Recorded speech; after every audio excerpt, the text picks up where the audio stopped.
একটা সময় পর বুঝতে পারলাম আমি কখনো তোমার পছন্দের তালিকায় ছিলাম না।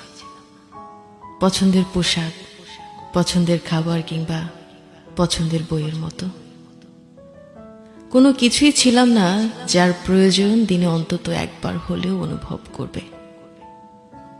জীবনে চলার পথে আমি ছিলাম আগাছার মতো, যাকে প্রয়োজনে সযত্নে লালন করেছ, আবার প্রয়োজন শেষে অনাদর অবহেলায় তিলে তিলে শেষ করে দিয়েছ।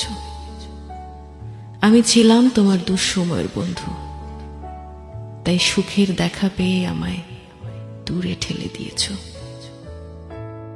আমি কখনোই তোমার প্রিয়জন হয়ে উঠতে পারিনি, তাই প্রবল ভালোবাসার বিপরীতে উপহার দিয়েছ অপবাদ কিংবা তিরস্কার।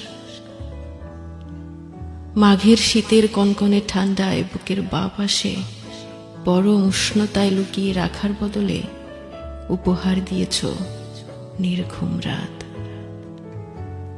আমি ছিলাম তোমার সিলেবাস বহির্ভূত কোনো অধ্যায়, যেটা পড়ার প্রয়োজন তোমার খুব একটা হয়নি।